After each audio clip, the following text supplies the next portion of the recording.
Está começando o podcast do Tênis Certo, direto dos estúdios Frame, e hoje nós temos um convidado especial. A Val não está aqui, mas esse convidado aqui vai representar muito bem. Hoje eu estou com o Sidney Togumi, ele é treinador de corrida, treinador de trail, representante da ITRA, International Trail Running Association, consultor da CBAT, presidente da ABC Trilha e autor do livro Gigante, 300 quilômetros correndo pelo Vale da Osta.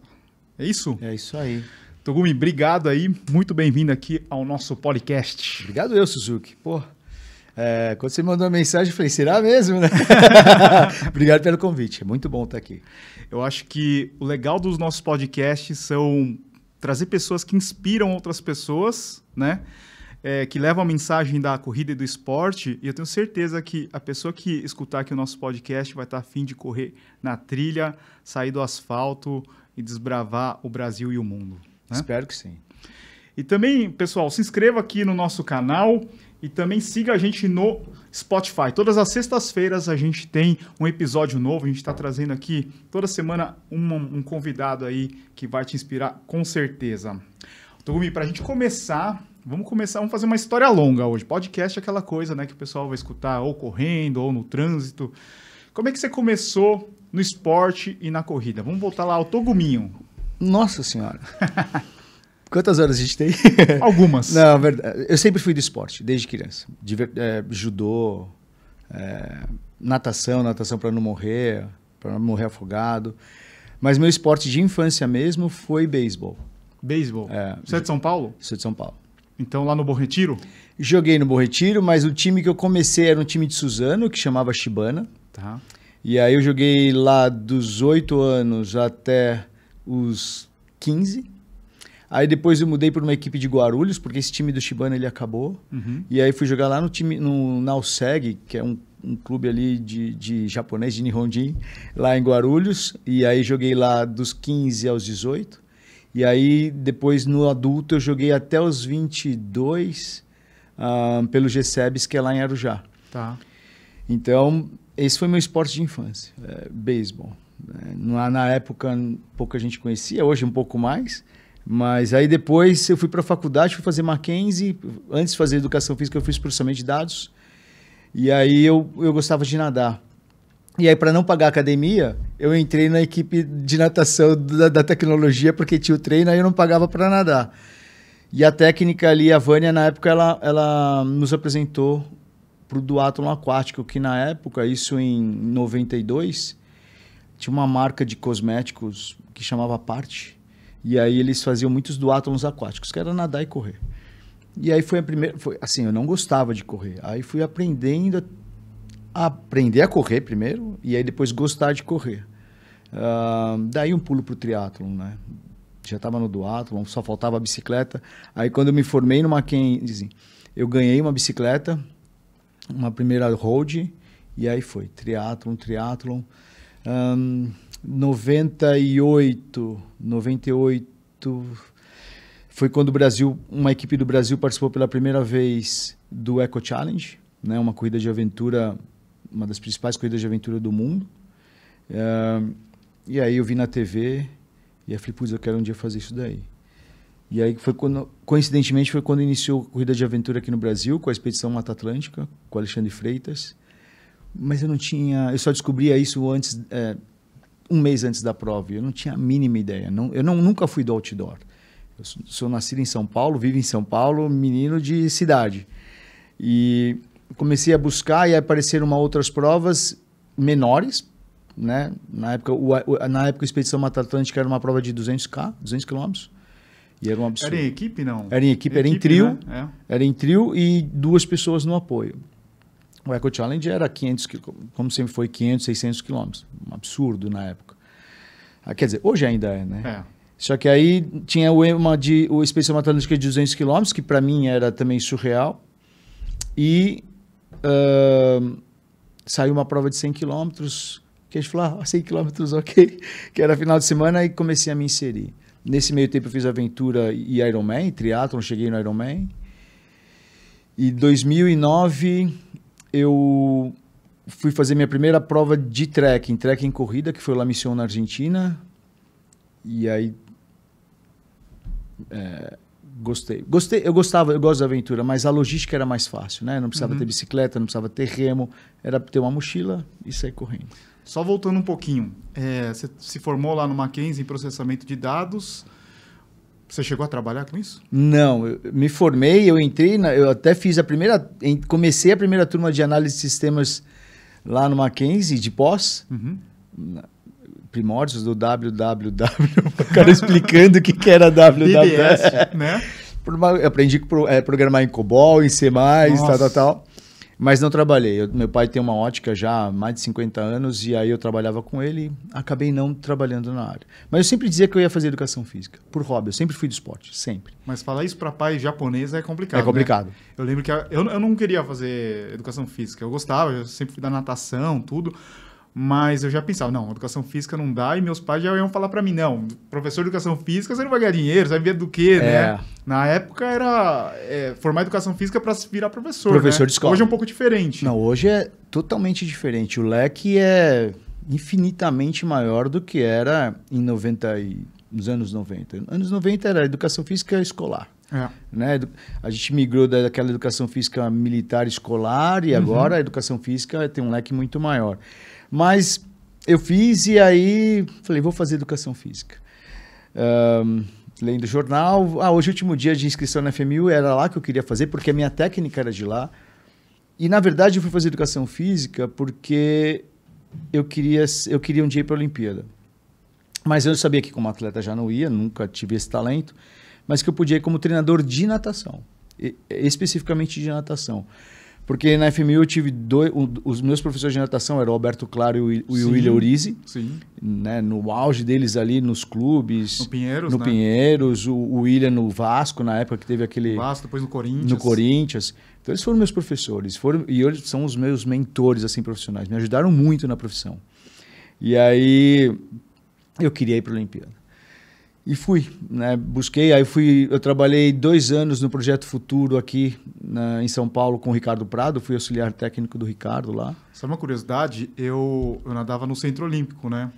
Era um comecinho de Projeto Futuro, só que daí eu fui pro Círculo Militar, fui nadar no Círculo Militar. E a minha irmã continuou, ela nadou com o Ricardo Prado.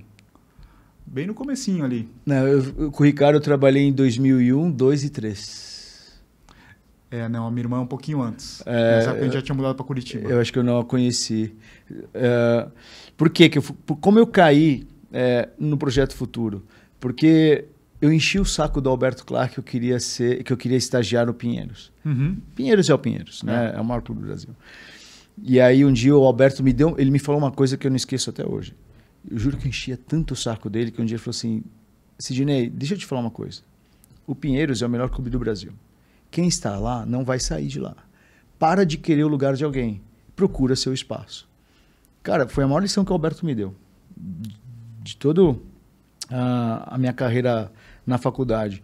E aí o William, na época, tinha uma academia ali na Lapa e eu ficava sempre também enchendo o saco do William. William, né? Eu quero ser treinador de natação, eu quero ser treinador de natação. E aí um dia ele falou, olha, quer trabalhar na minha academia? Daí fui trabalhar com ele, a gente montou uma equipezinha ali e tal, fiquei 2 anos lá. E aí surgiu uma oportunidade com o Ricardo Prado no Projeto Futuro. E aí o William e o Alberto que me indicaram para trabalhar com o Ricardo. Aí foi muito legal. Foi o que eu cheguei mais próximo do alto nível ali. Eu era técnico do Mirim Petis e eu auxiliava ele no juvenil e júnior.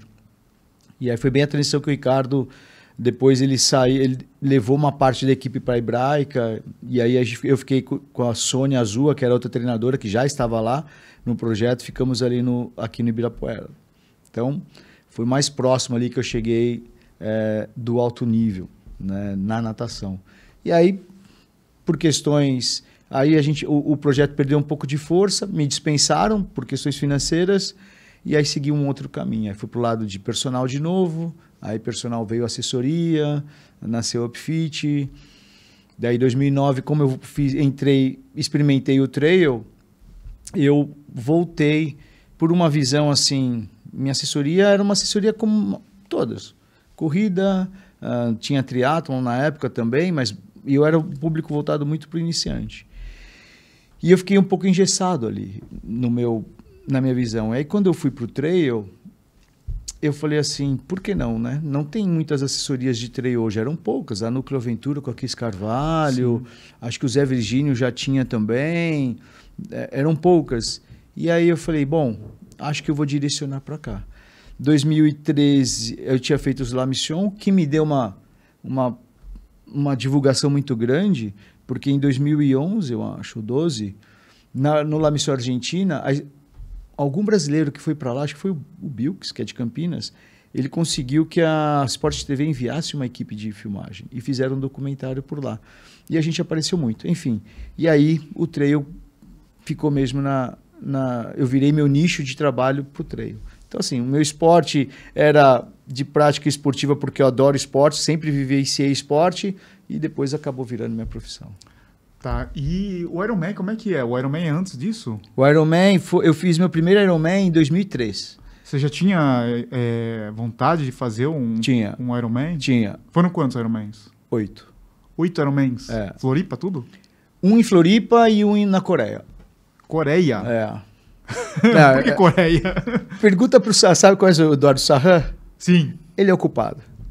Porque assim, na verdade, assim, eu sempre quis fazer, lógico, quando eu entrei no triatlon, um dia eu comecei a almejar fazer Ironman. Só que aquilo, né? Eu comecei no short triathlon, para fazer um olímpico, eu acho que eu levei 2 anos para participar do Internacional de Santos. Sim. Na época o Internacional de Santos, a largada era 2 da tarde ainda, não era de manhã. E eu consegui vivenciar o auge ali, né, do Internacional, do Troféu Brasil. O Troféu Brasil tinha 1.000 e poucas pessoas, o Internacional de Santos já batia quase 1.800 pessoas. E ali fui galgando, acho que levei uns 3, 4 anos para fazer um meio Ironman, lá do Célio em Pirassununga.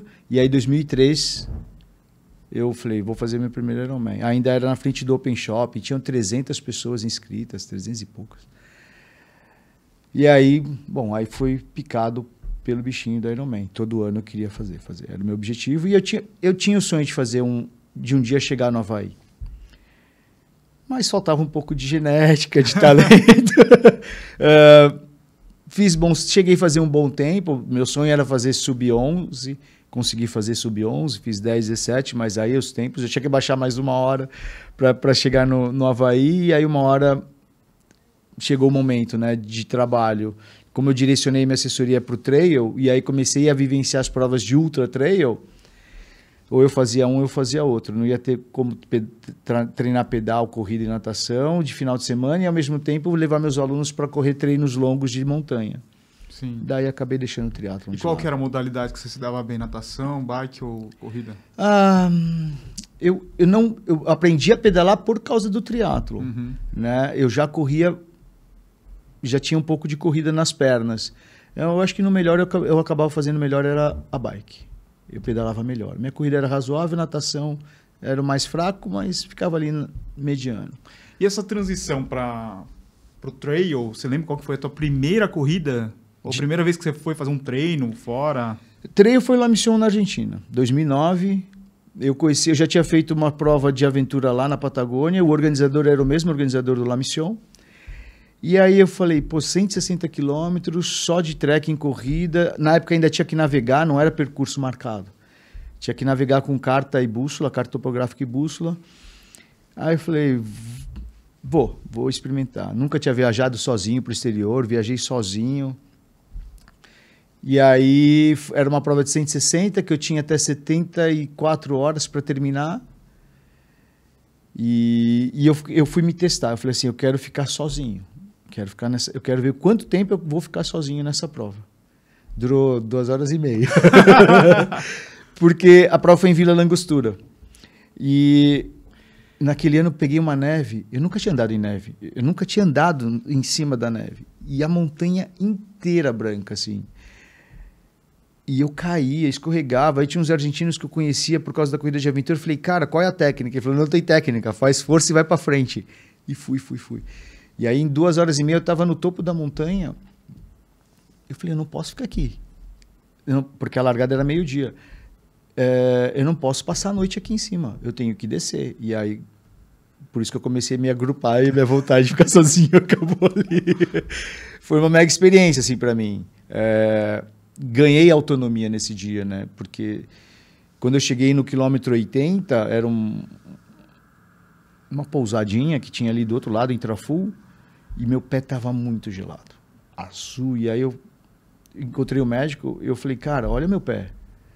E eles são patagônicos, né? Então eles têm a visão totalmente diferente. Ele falou, Togumi, fica tranquilo. Hoje vai fazer sol, você vai caminhar, daqui a pouco seu pé vai estar bem. Eu falei, posso ficar tranquilo? Pode ficar tranquilo. Então tá bom. Aí fui. Então essa foi minha primeira experiência de trail. Você amou ou você odiou? Amei, voltei lá mais 5 vezes.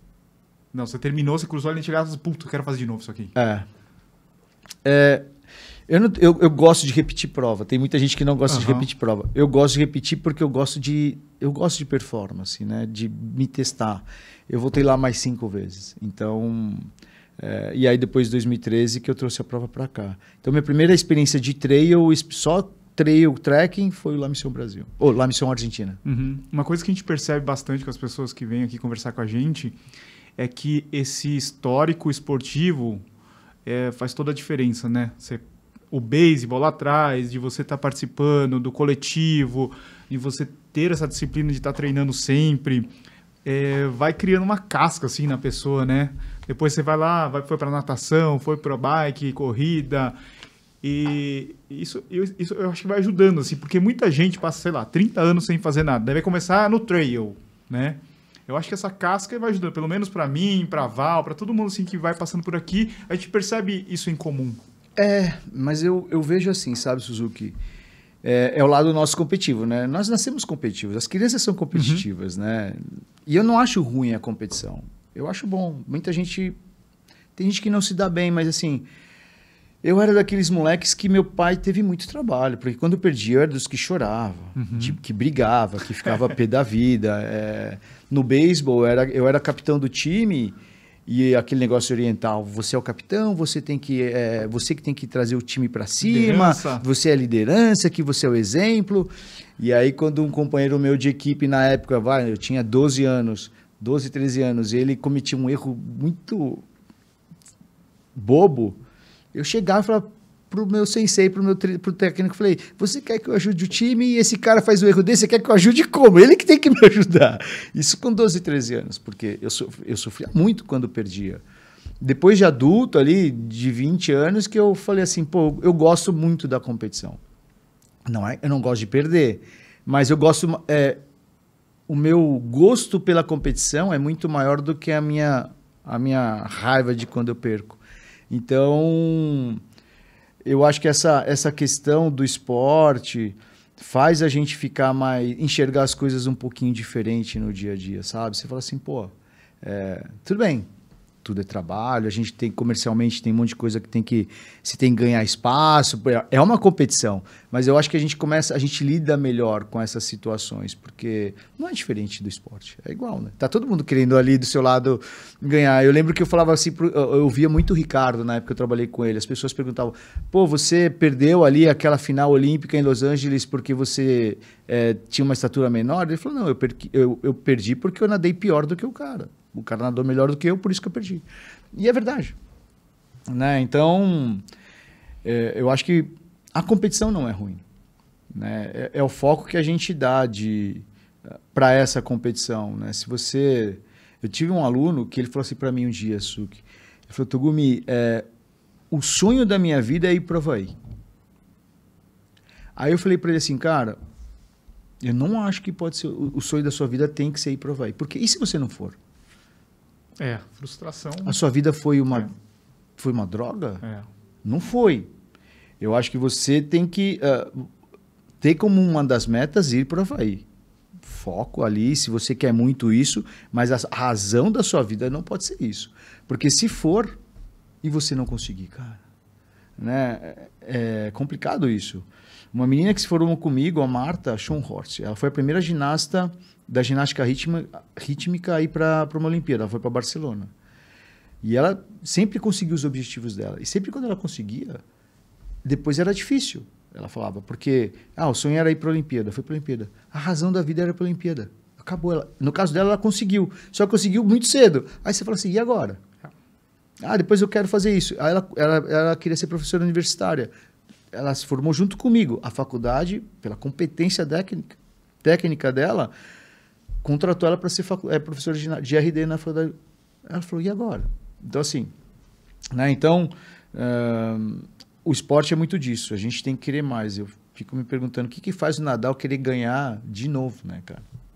Eu acho que eles nem pensam mais assim, eu quero ter 10 Roland Garros, sabe? É a vida do cara. O cara gosta de competir.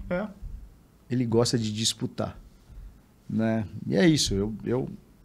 Eu não sou contra a competição. Eu sou a favor da competição. É como a gente aprende a lidar com essa competição é que eu acho que faz a diferença. Sim. E o esporte tem isso também. Tem que ter competição. Imagina uma Olimpíada... Não, todo mundo aqui vai empatar. Não. Né? Então, outro dia, numa discussão, entrou disso, né? Eu sou no La Mission do Brasil e teve uma outra prova também que a gente sabia que os 2 atletas vinham juntos e as 2 meninas vinham juntos. E eu falei assim... Eu espero que alguém escape e tente ganhar a prova, né? Porque é uma competição.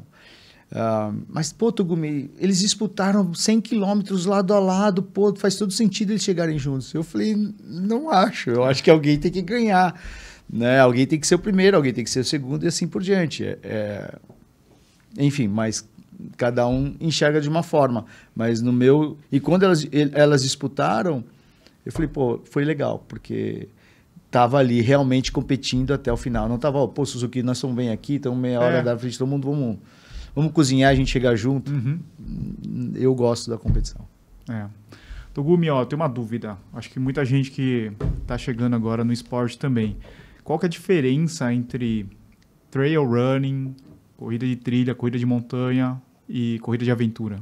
Não sei se tem mais alguma denominação. Tem sky running. Então vamos lá. De sky, corrida de montanha, corrida em trilha, isso é uma coisa. Cai no mesmo balaio. Corrida de aventura é diferente, porque ela envolve é uma modalidade multiesportiva. Então, corrida de aventura tem orientação e navegação, mountain bike, canoagem, técnicas verticais, qualquer outra modalidade que o organizador queira incluir dentro da competição dele. Então, ele determina que cada trecho deve ser feito com uma determinada modalidade. Já esse outro balaio, que é sky running, mountain running, trail running, é correr na montanha. Então, corrida de aventura está aqui, vamos pegar o que é correr na montanha. A prática esportiva é a mesma. Correr na montanha. O que diferencia um e outro? São características de piso, de altimetria e formas de disputa. É como se fosse, como é que eu posso dizer? A Associação Mundial de Boxe, Federação Internacional de Boxe, tudo é boxe. A gente estava falando do Nadal, piso saibro, é tênis. É quase isso. É tênis, mas tem uns caras que são melhores. São melhores de um jeito ou de outro. Então, o Skyrunning existe uma federação internacional de Skyrunning. Tá. O que é o Skyrunning? Então, é correr na montanha também. Só que existe uma federação de Skyrunning. E qual é as particularidades do Sky? As provas têm um ganho, um desnível altimétrico muito maior e mais concentrado do que as das outras provas. Então, são provas muito mais técnicas. Os desníveis verticais são, por exemplo, você vai fazer provas de 40 quilômetros com quase 4.000 metros de ganho, né? Enquanto as de trail e de mountain running têm menos acúmulo de altimetria. Então, são características de percurso. Aí depois você tem mountain running e trail running. Aonde que entra essas divisões? Entra quando a gente fala dos eventos oficiais, né? Porque tudo é correr na montanha, tudo é igual. Mas quando a gente fala em eventos oficiais, como a Federação de Skyrunning tem já o seu padrão, as suas normativas, tem as regras para o seu evento se classificar ou ser chancelado como Skyrunning. Mountain Running é a mesma coisa. Então, são provas, a forma de disputa. O que diferencia Mountain Running do Trail Running? No Mountain Running, você não pode usar equipamentos. É shorts, camiseta e tênis. Você não pode carregar uma mochila com água. Então, você só utiliza a estrutura da organização. Na corrida... antes. E aqui, nas normas, né, as provas vão até 42 quilômetros. Acima de 42, entra a corrida em trilha, ou trail running. Que aí aqui, provas acima de 42, autonomia é uma das características, então você tem que ter autonomia para chegar até o próximo posto de controle. É isso que diferencia. É uma confusão isso, porque, na verdade, as três coisas é correr na montanha. Então, a gente não está falando do esporte que tem milhões de praticantes, né? Se a gente segmenta muito, acho que fica um pouco até complicado, assim, porque você precisa de novos adeptos. Isso. Né? Se você coloca muita diferença, não, isso aqui, o cara fica até confuso, fala assim, não sei qual que eu faço, né? Então, até só pegando o gancho, hoje para mim, Togumi, né? Um cara que o que eu quero é fomentar o trail cada vez mais. E essa oportunidade de falar aqui no podcast do Tênis Certo é isso. Que é o que eu mais procuro, falar de trail para quem não é do trail. Sim. Né? Quando eu falo ali nas redes sociais, nas minhas redes sociais, ou eu falo num canal que tem o foco direcionado para o trail, eu falo de trail para quem é do trail. Aqui eu tenho certeza que tem muita gente que ainda não experimentou. Então, quando você faz traz esse argumento, é verdade, porque o cara, eu estou fazendo o quê? Então aí eu prefiro simplificar. Vai correr na montanha. Tudo é trail. Porque isso aqui só vai ter essa diferenciação quando você Depois que ele já está dentro, né? E quando você for para os eventos oficiais. Né? Se você não vai para os eventos, para os mundiais, por exemplo, isso aqui não faz diferença. Né? Aqui no Brasil, se a gente for seguir as definições e regras, aqui no Brasil a gente pratica corrida em trilha. Porque todo mundo Esse é o mais comum aqui. Porque a gente tem uma influência muito maior do europeu. Né? E aí então todo mundo com a mochilinha, carregando a sua água, porque as provas também, tem prova que não tem posto de abastecimento. Ele te diz, tem um rio no quilômetro 15 e tem outro rio no quilômetro 30. Ponto. Da organização, não tem nada. Então você monta a sua logística para ter autonomia para poder chegar nesses pontos de reabastecimento de água e chegar na prova. Então aqui no Brasil, se a gente for seguir as definições e as normas, a gente pratica mais corrida em trilha. Você pegar uma corrida, vamos pegar no interior de São Paulo, Socorro, Itatiba, tem aquele estradão lá de Cascalho, sei lá, 12 quilômetros. Isso daí é corrida de montanha, trail, isso daí é corrida de asfalto, virou corrida rústica. Segundo segundo a ITRA, né, a definição de trail running, de provas de trail running, é aquela que no máximo tem 20% de pavimentação do percurso total. Não importa se tem altimetria ou não, é trail. Então, se a gente for correr Bertioga Maresias, que tinha ali, que quando ia para a serra, aquilo é trail também.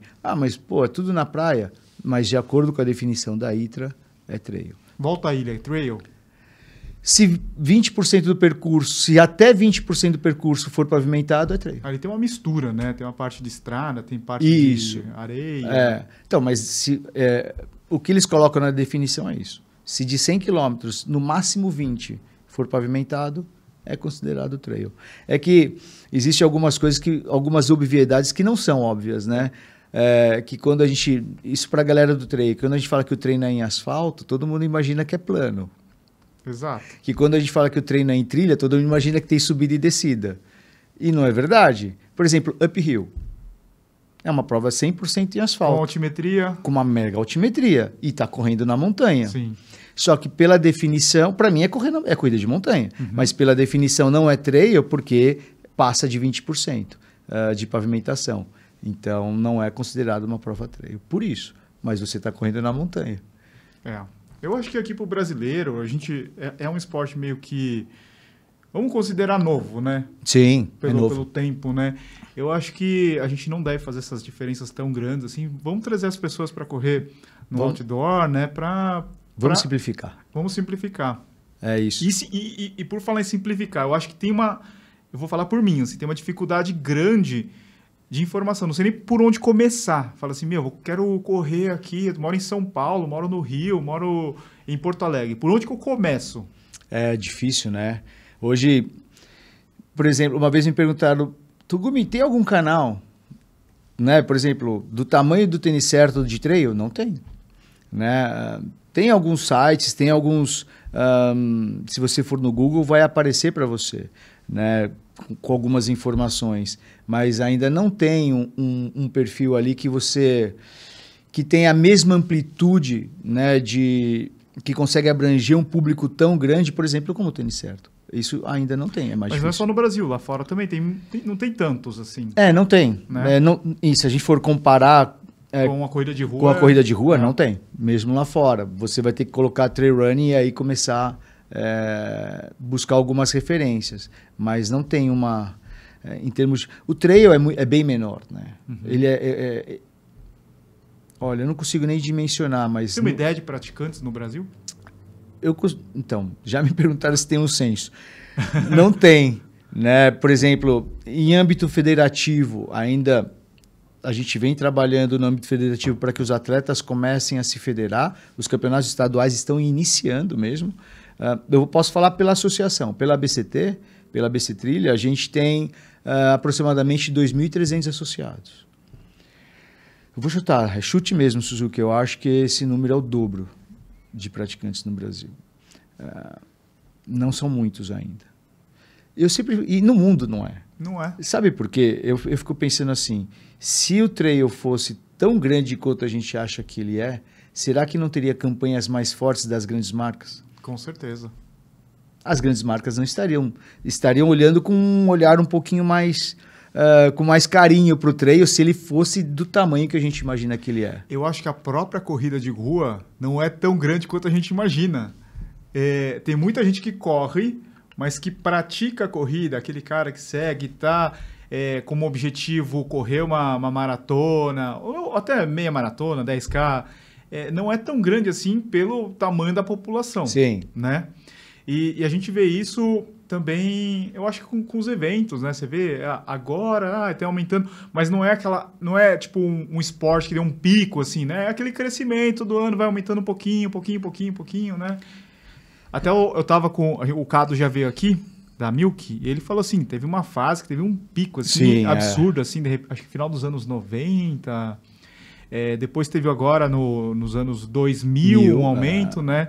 Mas é aquele crescimento linear, assim, não é um baita crescimento. Eu acho que já foi, o pico já passou. É. Né? Não sei o que fazer para criar um novo pico, mas no trail também. Se a gente for pegar 10 anos atrás, eu acho que foi o primeiro grande pico do trail. 2012, 13. O trail não é tão antigo, assim, ele é novo. Mas ele teve um crescimento muito abrupto ali no ano de 2012, 2013, mais ou menos. Só que ele era pequeno e ele ficou um pouquinho maior, não quer dizer que ele é grande. Né? Depois eu acho que o trail vive esse mesmo momento. Um crescimento ainda um pouco não tão exponencial assim. E um grande desafio por exemplo, eu acho que para a corrida de rua também. A corrida começou, entre aspas, velha, né? Com pessoas mais velhas, porque as pessoas buscando uma atividade física e assim por diante. O trail também, por quê? Porque o trail está herdando essas pessoas que já mataram todos os objetivos e desafios na corrida de rua, procura uma coisa diferente e aí ele vai para o trail. Então vai migrando. Então o trail é um pouquinho mais velho, né? As pessoas começam um pouquinho mais velhas do que começa a corrida de rua. Porque é a segunda fase do corredor de rua, talvez, ir para a corrida em trilha. E podia-se fazer uma campanha de trazer mais jovens para a corrida. Acho que essa é a grande dificuldade. Você vê, as marcas esportivas têm essa dificuldade. Toda vez eles querem trazer influenciadores na casa dos 20 anos, as campanhas são com 20 anos, mas a realidade é outra, né? Como convencer? Né? Por exemplo, eu penso nisso porque eu tenho ido aos campeonatos mundiais desde 2016. E aquela tradicional pergunta, quando é que a gente vai ter um campeão mundial? Né? E o porquê que o Brasil não tem uma performance melhor? E é uma das coisas que eu mais escuto porque o Brasil não tem cultura. É um dia entre amigos assim, cultura, como é que a gente muda a cultura? A gente fala, na escola. Então, o ano passado, em abril, eu fiz um laboratório de um projeto da associação da BCT, que era o Trail na Escola. Que é dar palestra. É dar uma palestra de 45 minutos durante a aula de educação física para a molecada da escola, ensino fundamental. Aí você fala, mas você faz aula prática? Onde? Não, eu só quero que o menino já tenha escutado sobre trail uma sementinha uma ali vez na vida. Né? Porque se um dia ele cair no YouTube, ou ele passar do lado de uma prova, ele vai falar assim, eu já vi isso daí. E eu dei aula para 640 crianças, do Eduardo Gomes, lá em São Caetano. E tinha um slide que eu colocava foto de alguns dos principais atletas do Brasil. E eu falava assim, esse slide aqui é o objetivo dessa palestra. Porque eu quero daqui a alguns anos usar a foto de alguns de vocês nesse slide. Porque imagina se um de vocês passa a ser um dos representantes do Brasil no Campeonato Mundial. Aí os olhinhos, né, ficavam super assim. E aí sempre alguém levantava a mão e falava assim, aonde eu pratico? Não tem. Não tem onde ele praticar. Tem escolinha de natação, tem escolinha de futebol, tem escolinha de parkour, de skate, mas de trail e de corrida não tem. Aí eu falei, temos um ponto aqui. Aí tem um segundo ponto. Qual prova de trail aceita crianças abaixo de 18 anos ou jovens abaixo de 16 anos? Também não tem prova para ele competir. Aí você vai lá, planta semente, a criança quer participar, quer começar a praticar, não tem onde ela praticar. Aí, se ela consegue alguém que dê aula para ela, que leve ela para a trilha, beleza, ela vai se desenvolver. Mas ela quer competir. E aí não tem prova para ela competir. Então, a gente tem que pensar em tudo isso. Né? Corrida de rua, mesma coisa. Tinha os kids, tinha umas provas para crianças, mas não tem onde a gente desenvolver. Então, talvez alguma coisa a gente precisa movimentar para poder trazer os praticantes de corridas, os mais jovens. Porque eu penso assim, se o cara, hoje eu vou pegar o trail, é acima de 30 anos, para cima, se não for 35. Se eu trouxer essa faixa etária para 20, é 10 anos a mais treinando, é 10 anos a mais competindo, é 10 anos a mais consumindo, a indústria começa a ficar maior. Porque senão sempre vai ser aquela galera de 35 até 50, 35 até 50. E aí não aumenta. Não aumenta. E parece que o corredor de trilha e o triatleta, entre aspas, a evolução do corredor, né? Não é uma outra modalidade. Sim. É apenas, você só está trazendo pessoas que já estavam ali para competir em outra modalidade. O triatlon no início. Né? Porque os primeiros triatletas eram os nadadores, os ciclistas e os corredores que foram aprendendo as outras e começaram... Mas depois que vieram nascer os triatletas desde o início, né? O menino ali e a menina já iniciaram no triatlon, praticando as 3 modalidades, que na verdade virou uma só, que é triatlon. Então é isso, a gente está tendo talvez algumas crianças que vão praticar o trail desde o início. Mas se a gente for pensar organicamente, vai ser muito lento. De alguma forma, a gente precisa achar alguma estratégia para poder acelerar esse processo. Aí o mercado fica maior. Você vê que interessante, você falou que lá no começo você viu uma reportagem na TV da... O que era a expedição? Era do Eco Challenge. Do Eco Challenge, né? E queira ou não, a TV tinha um papel interessante, né? Esporte Espetacular, Globo Repórter, Canal Off. Hoje, o jovem não assiste mais TV, né? Então, antigamente a gente tinha muita informação passiva, né? Você sentava ali no sofá com a sua família e de repente aparecia uma reportagem que você achava interessante. É isso aí. Hoje não, a pessoa tem que buscar a informação. E como é que ela vai buscar uma informação que ela não conhece? Pois é. Né? Ela não sabe o que é trail, por que ela vai buscar isso daí? Né? É aí que entra esse projeto nas escolas. Porque vai que aquilo ficou batendo na cabeça daquele menino, daquela menina, e aí ele vai lá, trail. E aí ele vê o vídeo do Kylian Jornet se jogando para baixo, e aí ele acha aquilo legal da mesma forma que vê a Raíssa fazendo uma manobra de skate, e aí ele quer fazer.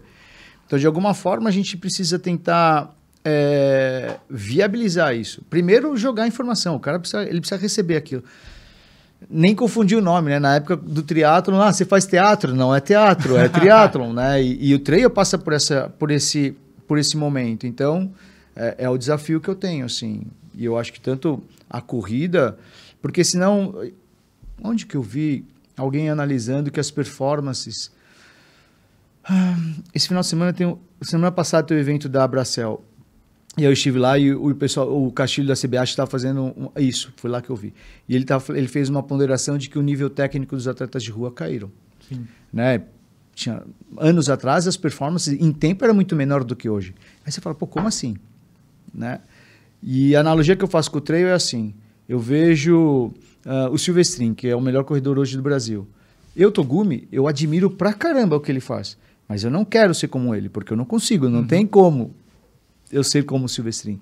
Mas se o menino de 7 anos vê o Silvestrin fazendo o que ele faz, acha aquilo legal, vê ele em cima do pódio, levantando o troféu e sendo campeão, esse menino vai começar, ele vai querer ele não só vai admirar, mas como ele vai querer ser como o Silvestrin. E aí a gente começa a elevar o nível técnico. Eu acho que a corrida de rua precisa começar a passar por isso. Só que é o que você falou, tem a ver com mídia. E você lembra na época que tinha lá o Ayrton Senna, o Guga, tem um monte, agora tem o Ítalo. Esses caras, assim, eles têm um papel super importante para trazer essas novas gerações, né, do esporte. E a gente não conseguiu com o Guga, né?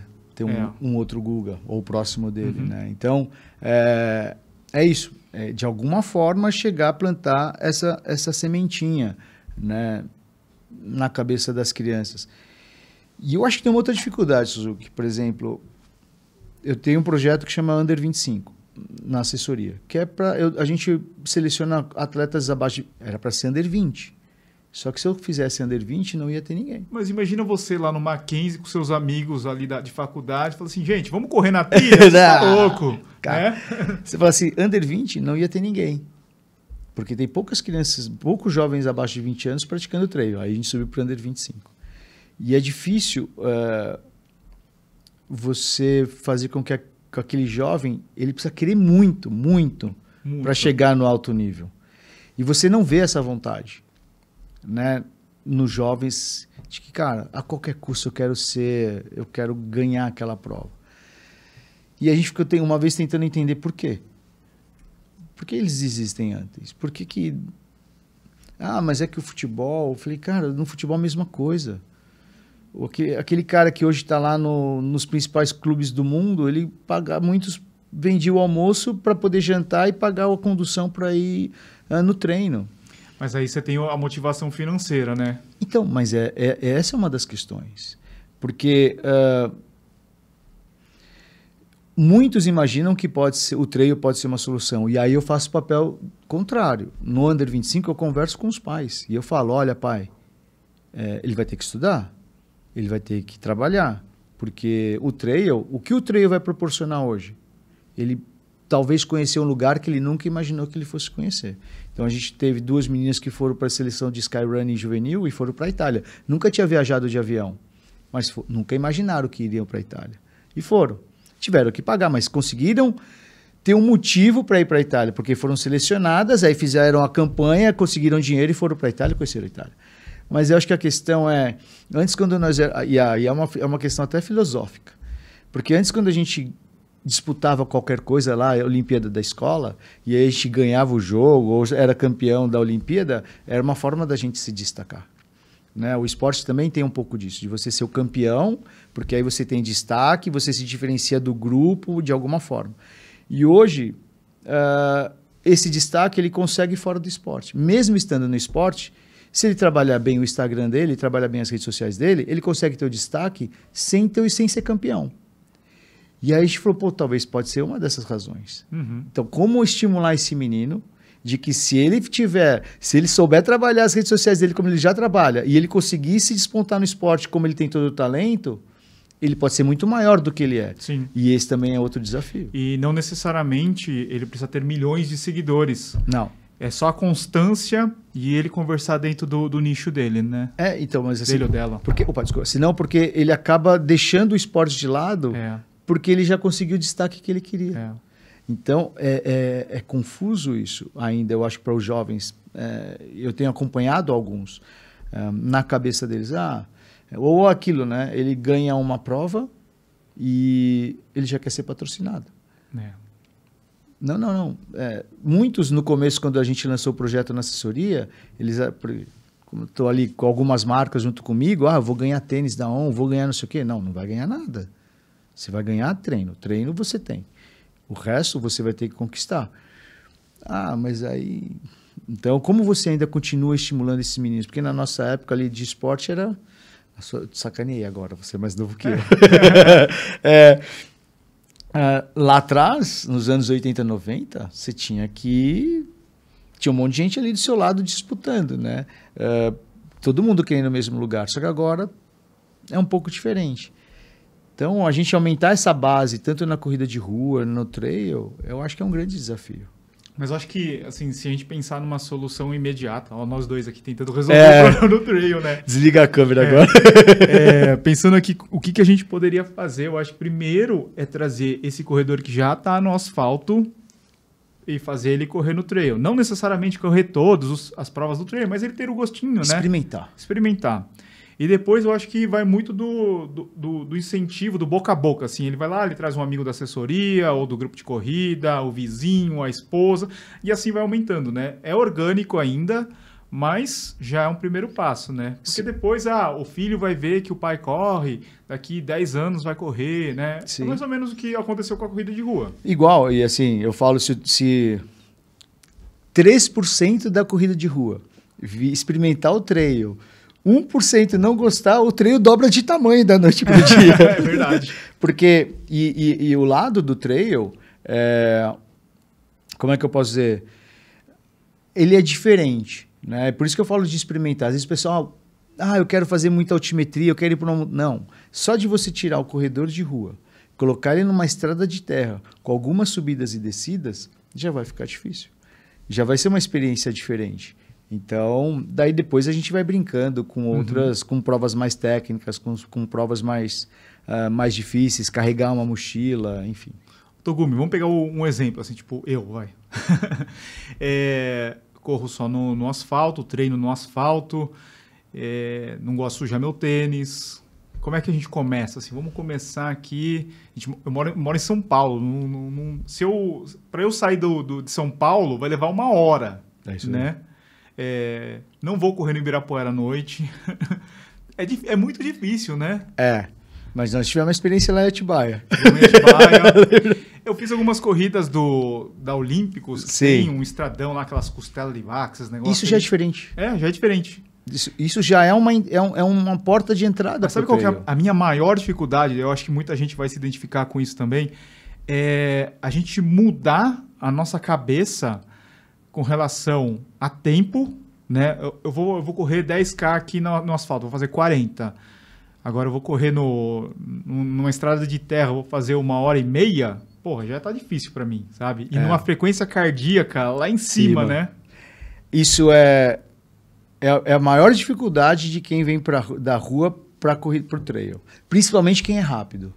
Porque quem é mais lento, ele leva melhor essa situação. Mas os ponteiros, ou aquele cara que corre para 45, ele tem uma mega dificuldade. Por quê? Porque vamos pegar uma prova de 10K de rua. O primeiro chega ali, 30, 35.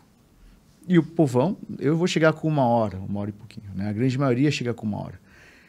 Quando a gente vai com os 10K para as provas de trilha, para as provas de trail, o primeiro chega com 1 hora. E se a gente usar a mesma proporção, eu vou chegar com 2 horas. E aí, de repente, o cara vai lá, eu corro 10 para 1 hora. Aí qual é a conta que ele faz? Bom, o Suzuki me convidou para fazer uma prova trail, eu vou lá, eu corro 10 para 1 hora. Se eu quebrar, eu vou fazer 1h30. Não vai. Ele vai fazer 2h30 se ele quebrar. E aí ele não sabe disso. Daí, de repente, ele está lá na prova, e aí ele está numa subida, e ele olha no relógio, e ele está 16 por quilômetro. 12 por quilômetro. E aí ele desanima. E aí ele anda, coisa que ele nunca fez em nenhuma prova de rua. De repente ele está andando, morrendo, as pessoas passando ele ou não, mas ele está morrendo. E ele está andando, coisa que ele nunca fez.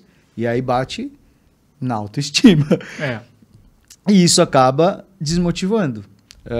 Mas ele precisa entender que a prática, o movimento é o mesmo, mas são práticas esportivas totalmente distintas uma da outra. Mountain bike e road bike. É pedalar, mas são duas práticas esportivas totalmente distintas uma da outra. Não quer dizer que você é bom no road bike e você vai ser bom no mountain bike e vice-versa. Então, até assimilar isso, né? E você pode estar 16 por quilômetro e está sendo mais rápido daquele trecho na prova. Porque está todo mundo andando ali. Eu já treinei caras que vieram da rua, e bons atletas, que ele falava assim, cara, eu não consigo correr. Eu falei, então você tá bem, porque tá todo mundo, ninguém consegue correr nesse trecho, não tem como você correr nesse trecho. Bora caminhar rápido. Então, precisa ter esse tempinho aí de adaptação, de entender tempo de prova. E aí tem um outro lado que também eu vou jogar contra, mas é pra galera contra o trail, porque o cara fala assim, Tugumi, eu vou fazer minha primeira prova trail. Qual foi o máximo que você correu na rua? 10K, 1 hora? Então se inscreva numa prova de 5 ou 6 de montanha. Você diminui, então, Como metade. eu diminuo? O cara tá... por causa da proporção de tempo. Uhum. O cara tá diminuindo quase metade da distância que eu já corro. Mas é porque não é que eu tô pensando na distância. No trail você tem que pensar em tempo de prova. Em tempo que você vai cumprir. Pensa assim, às vezes eu vou na prova, uma prova nova, que eu nunca fiz. E às vezes a minha pergunta para o organizador no briefing é, qual é a previsão dele do tempo do primeiro colocado? E aí todo mundo fala assim, ó o Togumi achando que ele vai ganhar a prova. E não é, porque eu faço sempre a proporção dos 50% para mim, 50% a 70%. Se ele fala que o cara vai terminar em 10 horas, o primeiro, numa prova de 100, eu vou colocar que eu vou terminar em 17. Porque eu tenho mais ou menos uma ideia da minha proporção com relação aos primeiros. Então, eu sei o quanto a mais eu vou colocar para mim para eu ter uma ideia de quanto tempo eu vou levar aquela prova, sendo que eu nunca fiz. Então... A gente faz isso na maratona, né? Você pega, por exemplo, o Kipchoge faz em 2:01 na maratona, então é uma maratona rápida. Isso. Agora, você pega lá, a pior maratona do Kipchoge é no Rio, na Olimpíada. Sei lá, quase 2:10. Por quê? Foi difícil pra caramba. Então, para nós... a gente vai fazer muito mais tempo, né? É isso, é a mesma coisa. É a mesma coisa, porque aí você começa a entender, mas, pô, você está diminuindo minha distância. Pensa no tempo de prova, não pensa na distância. A gente fez o camp 2 semanas atrás lá em Paraty, o camp do TMB Paraty. E a gente, no domingo, a gente subiu o Pico do Pão de Açúcar, lá no Saco do Mamanguá. Uhum. É 1,5 km de subida que você ganha 500 metros verticais. E eu falei para todo mundo, não subestimem 1,5 km.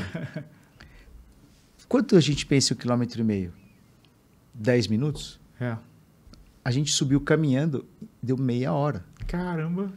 E é difícil fazer abaixo de 20 minutos. 1,5 km, por causa do desnível.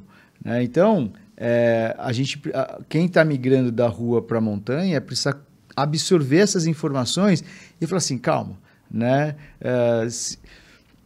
Deixa eu me adaptar. E se brigar contra e querer subir a montanha, ela vai fazer você andar. Quanto mais rápido você querer correr na montanha, mais rápido ela vai te ensinar que você vai andar nela. Porque vai uma hora que você vai ter que diminuir. E uma coisa assim que o corredor subestima é descer, né? Porque você falou em subir. Todo mundo pensa, subir é sempre difícil, mas descer é complicado também, né? E as dores estão muito relacionadas à descida, né? Aquela frase clichê do trail, a subida cansa e a descida machuca.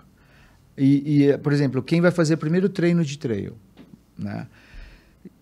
Sobe, desce, chega no dia seguinte e está com dor no quadríceps. E aí ele relaciona aquela dor no quadríceps com a subida. Só que aquela dor no quadríceps é consequência da descida, não da subida. Porque na descida, como a gente tem o impacto, aquele impacto é a mesma coisa que você ficar subindo e descendo aqui e pulando para o chão. É uma contração excêntrica na musculatura. A contração excêntrica é aquela que machuca mesmo, causa fissuras ali na musculatura e que gera dor. Então, aquela dor é da descida, não é da subida. Então, são essas questões. Por isso que tem que fazer trabalho de força. A musculação é de extrema relevância para quem vai fazer trail, não só para te ajudar a subir, mas também suportar esse impacto da descida, esse tipo de contração da descida. Mas daí o teu aluno não fala assim, pô, Togumi, vou fazer musculação aqui durante a semana, mas daí no final de semana a gente vai subir o Pico do Jaraguá. Vai. Pô, vou fazer força a semana inteira? Vai. E a minha resposta para os meus alunos a gente vai colocar na conta a perda de performance daquele treino do sábado. Porque eu já sei que você se desgastou aqui e que você se chegou desgastado aqui. E aí, se você performar igual, então eu posso apertar mais aqui ou eu posso apertar mais aqui. Mas a gente já coloca na conta. Né? Os treinos, você não vai fazer PR em todos os treinos. É igual teste. O cara acha que todo teste ele tem que estar melhor. Uhum. E não é verdade. Depende do momento que a gente aplica o teste. Às vezes eu quero aplicar o teste para entender o quão cansado você está. Porque se a gente pegar no meio da sua temporada, da sua preparação para a maratona, bem ali onde está quase no pico do volume, muito treino, acúmulo de treino, e eu aplico um teste e você piorou 10%, beleza, eu tenho um parâmetro do quão cansado você está, se eu quero te cansar mais, se eu tenho que descansar cedo. Então o teste não é só para ver melhora. O teste muitas vezes é só para saber como é que você está. Né? E só puxando, você tinha falado que você mora em São Paulo, e como é que a gente faz quem mora em São Paulo? Eu também. Eu moro em São Paulo. Como eu treinava? A gente tem que adaptar. Eu moro num prédio de 21 andares, aí eu ficava subindo e descendo com uma mochila, eu cheguei a fazer com mochila de 10 quilos, sobe, desce. Imagina teus vizinhos falando. Sobe, desce, sobe, desce. Na época ainda podia deixar os lixos ali na escadaria, agora não pode mais. Aí ficava ali cumprimentando o tiozinho lá, bom dia, bom dia, bom dia. Sobe, desce. Puxa pneu. Tanto no plano quanto em subida, na biologia, arrastar pneu para cima e para baixo, acho que umas 6, 7 vezes. Um dos treinos que eu mais gosto é você fazer avanços, né? Dá, por exemplo, 30 avanços e aí corre 1 quilômetro. 30 avanços, você corre 1 quilômetro. Você ganha um condicionamento específico de subida, não, mas é o mais próximo que a gente consegue fazer. Porque eu não consigo ir para o Pico de Araguá durante a semana. O treininho ali da rampinha da Bienal, você sobe quantos metros ali? Né? Então, é pouco. Então, a gente vai adaptando. E aí acaba ficando para o final de semana. Aí sim tem que ir para a trilha, vai investir tempo de ir para a Aldeia da Serra, Pico de Araguá, Japi, já um pouquinho mais longe ali em Jundiaí, Atibaia, na Pedra Grande. Daí não tem como fugir, precisa ir para lá. Esses lugares. Ô, Togumi, a gente recebe muita pergunta sobre tênis para trilha. Daí eu falo, gente, é outra modalidade. É igual você fez a analogia de mountain bike com speed, sim. Né? Nós somos do road e a gente não consegue indicar mountain bike, né? A gente conhece sobre os tênis para correr no asfalto, sim, da nossa experiência. Daí o pessoal pergunta, a gente fala, não, é outro esporte, gente. A gente não sabe. O que você pode falar assim para o cara que vai comprar o tênis pela primeira vez para encarar um esporte desse ou correr na trilha pela primeira vez? Eu vou deixar você responder, depois eu vou falar o que eu sugeriria. Tá bom. Primeiro, conforto. Tênis sempre conforto. Né? Ainda mais que você vai estar num piso que não é regular. Tudo bem que o nosso asfalto não é tão regular assim. Depende de onde você vai treinar. Calçada, terrível calçada aqui. Depende de onde você vai treinar, né? Às vezes tem muitas trilhas que são melhores que o nosso asfalto, né? Mas primeiro, conforto. O outro é grip.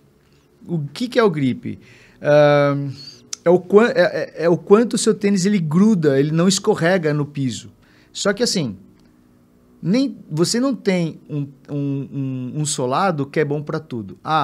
Se eu pisar numa pedra molhada, ele segura, que ele segura na terra seca, na terra molhada, no barro duro, na lama. Não tem um solado que é bom para todos. Então, mas é uma coisa que você tem que prestar atenção. Mas, basicamente, quando você sabe que a prova não vai chover, não vai ter lama, você compra você tem um tênis com os cravos mais baixos e mais próximos um do outro. Esses são os tênis mais rápidos.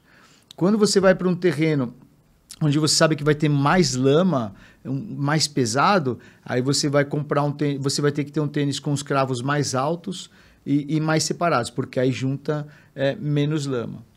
Aí você fala, pô, Togumi, você está querendo que eu tenha 2 tênis de trail, mais o de corrida porque eu treino no Ibira durante a semana?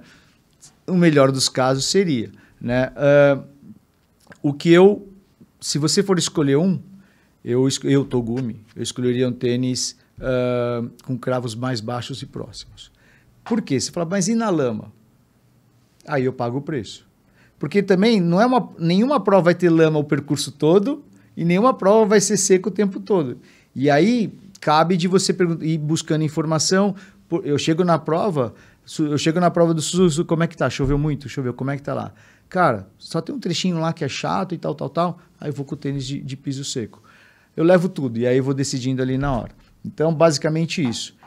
Conforto, gripe e estabilidade. Então, tem modelos de tênis que são mais maleáveis e tem tênis que são mais rígidos. Togumi, como meus tornozelos são ruins, sempre torço muito fácil, eu uso tênis mais estáveis, mais duros. Mas tem gente que gosta de tênis mais maleáveis.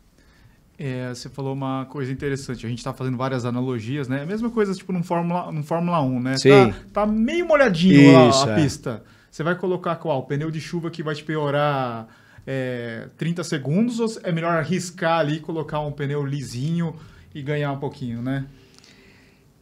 É risco. É por isso que você tem que buscar maior número de... Se for um trecho pequeno da pista, melhor. O liso, isso, né? Isso, por isso que, aí que você tem que buscar maior número de informações. Sim. Porque senão é sempre profetizar passado. Profetizar passado é fácil, né?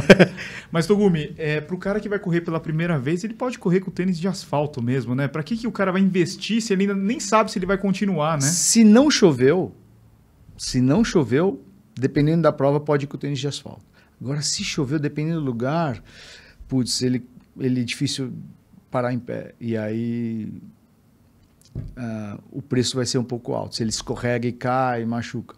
Mas se não choveu, você sabe, vamos pegar o Pico de Jaraguá, que aqui é perto de São Paulo, quem for de São Paulo tem um acesso muito fácil. Se não choveu ali, dá para fazer de tênis de asfalto de boa. É o que eu falei, mas se choveu bastante, vai escorregar na volta. A gente foi no The Run Event agora no final do ano, né? E basicamente é um evento voltado para corrida de rua, focado nos varejistas do mercado americano. Só que o que a gente percebeu lá é muita influência do trail na corrida de rua. A gente participou de alguns workshops lá e eles até falaram assim, que eles observaram um crescimento de 20% durante a pandemia no trail running, né? Uhum. E muito das pessoas tentando fugir assim de aglomeração, então eles têm uma facilidade. Você pega uma cidade dos Estados Unidos que tem 200 mil pessoas, 10 minutinhos de casa ele já está numa trilha, né? Então, eles falaram assim que muitas das coleções foram inspiradas no trail. Teve marca lá que falou assim, não, a nossa coleção é totalmente inspirada no trail. Caramba. É muito louco isso. E a gente viu esse crescimento lá. Aqui a gente já comentou, né, das dificuldades, do crescimento que não é tão acelerado assim. Mas a gente percebe que as marcas que estão aqui no mercado brasileiro, a gente já teve a oportunidade de visitar os showrooms delas e eles estão trazendo mais materiais voltados para o trail. Não só aquelas marcas tradicionais que a gente conhece, que são bem focadas nesse público, mas as marcas tradicionais.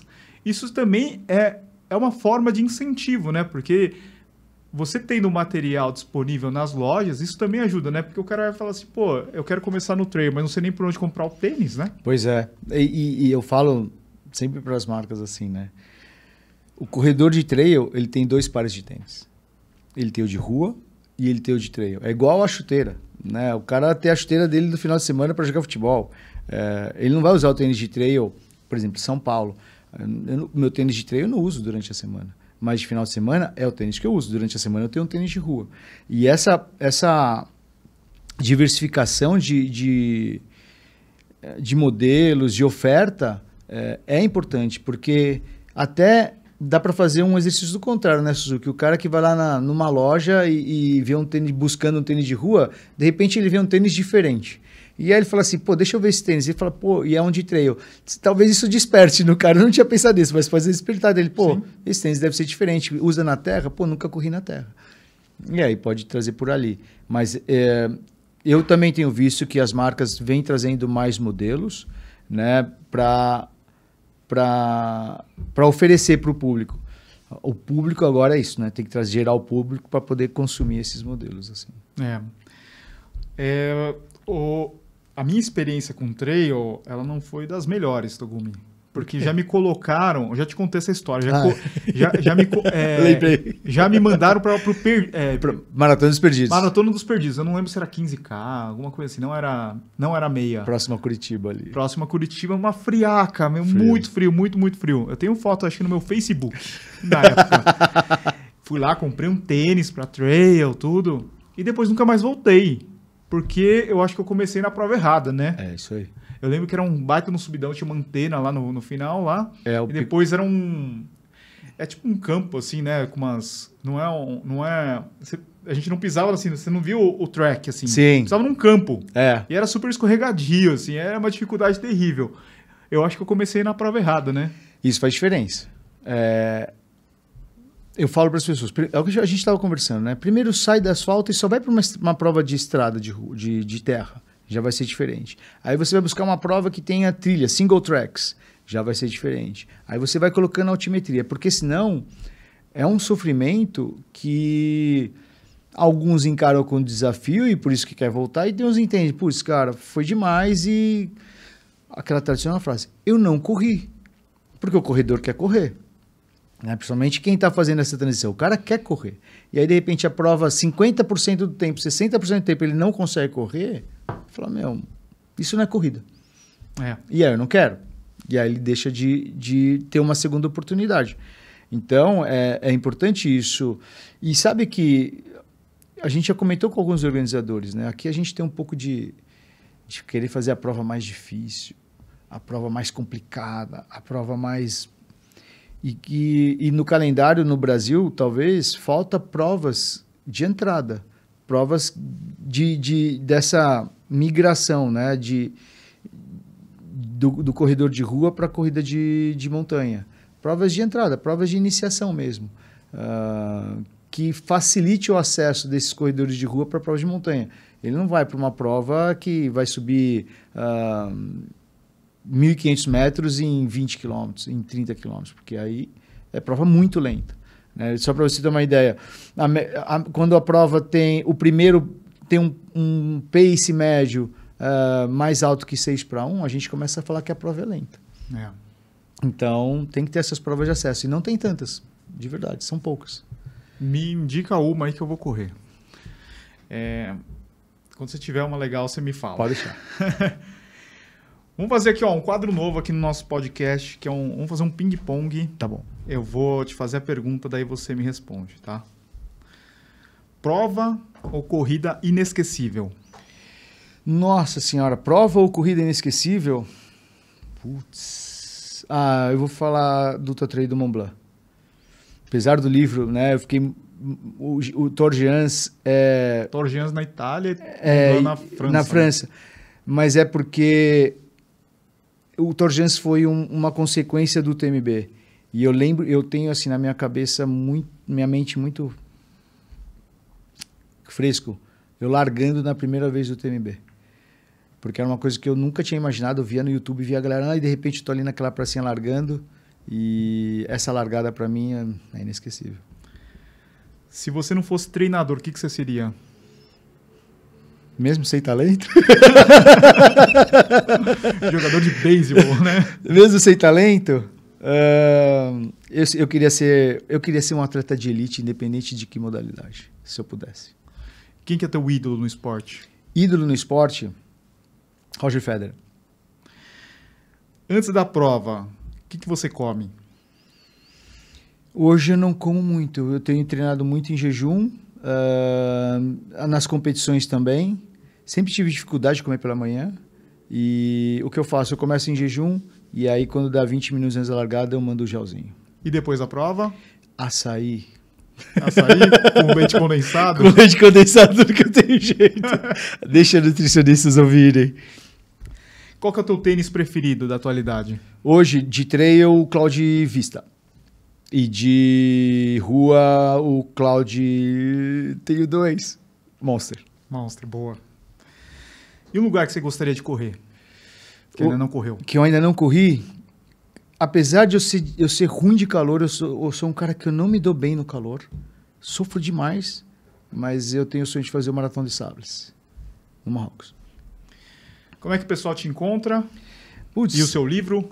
O livro, bom, tudo lá o meu Instagram é @sidneytogumi, ou se não, quem quiser saber um pouco mais da assessoria, upfittrail.com.br. Lá no Instagram tem como comprar o livro, tem tudo por lá. Tem uma história boa. Tem umas mentiras boas. Hein? Mentiras boas também.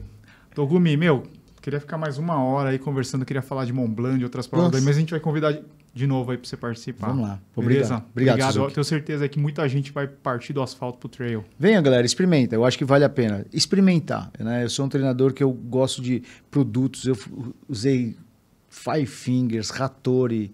Cheguei a correr 25 km de tênis minimalistas, assim, para entender o que é. Então, eu faço a mesma coisa com o trail. Experimenta. né? Pelo menos se dê a oportunidade de experimentar o trail e espero que vocês gostem. Eu já vou me convidar para um workshop que eu quero levar a Val para você ensinar ela a fazer o downhill. Vamos. Porque ela corre rápido no asfalto, só que na descida parece uma tartaruga. Descida é difícil. Descida não é... Tem gente que desce na mesma velocidade que sobe. A Val tem dificuldade até para tomar água na hidratação. Sério? Ela anda. É sério, eu falei para ela, numa maratona, se você tomasse água mais rápido, você faria 2,50. Ela não consegue. Vamos conversar. Valeu, Tokumi. Obrigado. Obrigado. Até a próxima. Galera. Tchau. Um abraço a todos.